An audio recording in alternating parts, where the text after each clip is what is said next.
Every other week, we like to break down what is happening in the world of politics and talk about what any of it might mean for you. And back with us this morning, we have Dave Roatman. He is the State Finance Director for the State Republican Party, and Aaron Matson, Communications Director for the State Dems. How are you doing, guys? Well, thank you. Great. Okay, we have a lot to get to. We're going to start with 4th of July. The national celebrations, kind of the fallout, and even what was leading up to that. What is your take on what was made of the national events and kind of where we go from here? Dave, you want to start? Sure. I think there's a lot of hyperbole before the 4th of July event, and I think that the critics have the eggs on their face because it was a very nice event. It was a celebration of America, and it was a day for all of us. Do you think Americans needed to see what kind of transpired on the Mall that day?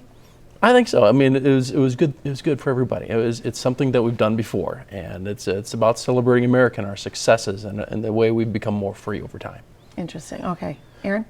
Oh, well, it's good that the president stuck to the script and didn't go off on one of his trademark Twitter rants on stage.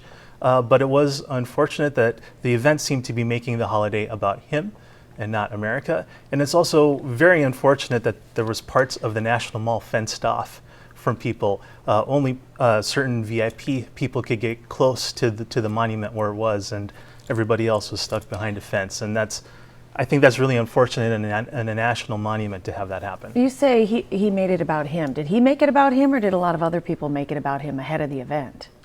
I think he made it about him. Okay, interesting. I think the whole conversation is very interesting. It's been interesting as well to hear the national media kind of talk about how, and even a lot of people compare it to Fleet Week.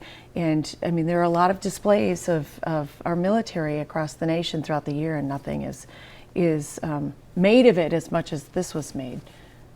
Does that make sense? Well, our military, we have great to be proud about our military. They've brought liberty and freedom to much of the globe, and so they deserve a place of honor. Okay, let's move on to Epstein. Arrested, indicted, 14 charges, mainly focusing on what happened 2002 through 2005, political implications. A lot's being made right now to tie him somehow or in any way to the Trump administration. Your thoughts?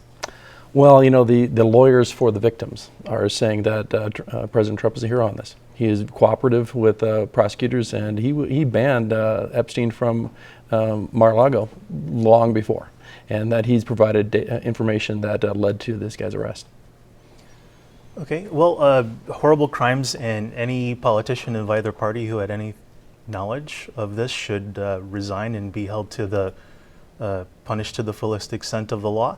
I think this spells trouble for Secretary of Labor Acosta, who was in trouble before. From what I understand, he had sort of been losing favor with the president, and now this is bringing up his actions as a U.S. attorney in Miami, where he kind of gave Epstein a very light sentence back in 2008 or so, I believe it was. We're going to have to see how this all plays out. We want to get to a lot more.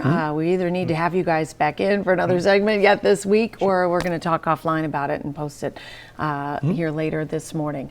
Gentlemen, thank you very much.